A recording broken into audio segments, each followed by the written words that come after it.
প্রিয় দর্শক, স্বাগতম অ্যাস্ট্রো উইজডমে আরেকটি বিশেষ পর্বে। আজ আমরা আলোচনা করব মিথুন রাশির শিক্ষা জীবন ও স্বাস্থ্য কেমন যাবে, বিশেষ করে বাংলা 5 থেকে 6 সূত্র অর্থাৎ মার্চের শেষ 10 দিন এই বিষয় নিয়ে।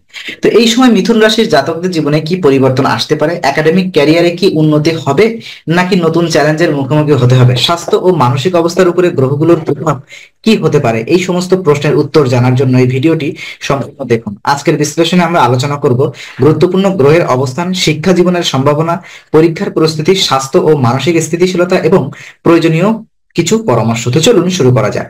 তো প্রথমত বুধ ও বৃহস্পতি গ্রহের প্রভাব নিয়ে বিস্তারিত আলোচনা করব। মিথুন রাশির জাতকদের জন্য বুধ এবং বৃহস্পতি গ্রহ বিশেষ ভূমিকা পালন করবে। বুধ, যা মিথুনের অধিপতি, বুদ্ধিবৃত্তি ও বিশ্লেষণাত্মক ক্ষমতা বৃদ্ধিতে সহায়ক করবে, তবে কখনো কখনো মনোযোগের অভাব ঘটাতে পারে।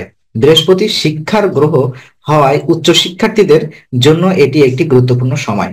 তো পরীক্ষা ও পড়াশোনা নিয়ে যদি কথা বলতে চাই, তো এই 10 দিনে পরীক্ষার প্রস্তুতির জন্য বাড়তি মনোযোগ দেওয়া জরুরি। অপ্রয়োজনীয় কাজে সময় ব্যয় করলে পড়াশোনায় মনোযোগ কমে যেতে পারে। বিশেষত যারা বিজ্ঞান, গণিত, সাংবাদিকতা বা লেখালেখির সঙ্গে যুক্ত, তারা কিছুটা চ্যালেঞ্জের মুখে পড়তে পারেন। কঠোর পরিশ্রম করলে ভালো ফল আসবে, তবে খেয়াল রাখতে হবে যে একাগ্রতা হারালে ফল বিপরীত হতে পারে।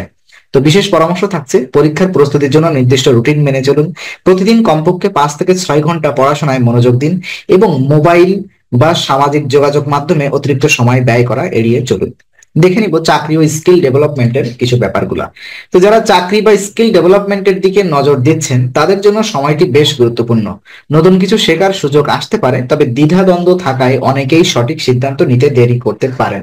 বিশেষ করে যারা প্রযুক্তি, গণমাধ্যম এবং গবেষণা সংক্রান্ত কাজে যুক্ত আছেন, তাদের জন্য সময়টি শুভ হতে পারে। এই সময় ফ্রিল্যান্সিং, পার্ট টাইম চাকরি বা নতুন কোনো দক্ষতা অর্জন করা উপকারী হতে পারে।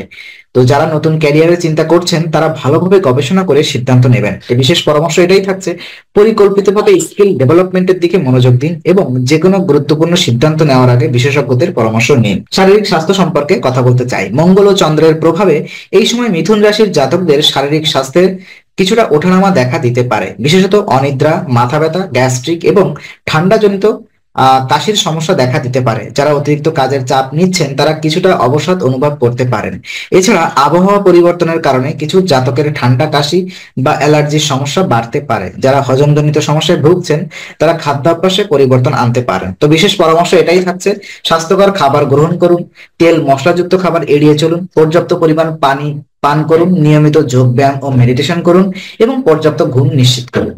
দেখে নিব আপনার মানসিক সমস্যা, মানসিক স্বাস্থ্য সম্পর্কে বিস্তারিত তথ্য।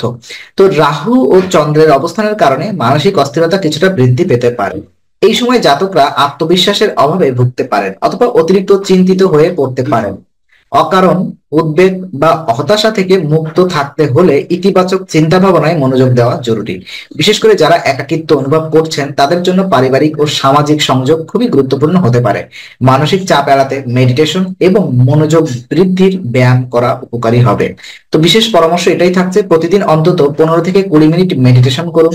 ইতিবাচক চিন্তা ও অনুপ্রেরণামূলক বই পড়ার অভ্যাস গড়ে তুলুন। পরিবারের সঙ্গে বেশি সময় কাটানোর চেষ্টা করুন। দেখে নিব বিশেষ কিছু সতর্কবার্তা এবং কিছু উপদেশ থাকবে। আমরা যে নেতিবাচক প্রভাবগুলো দেখলাম, সেগুলো আপনি উত্তরোত্তরের জন্য কি উপদেশ দেওয়া থাকবে দেখে নিই।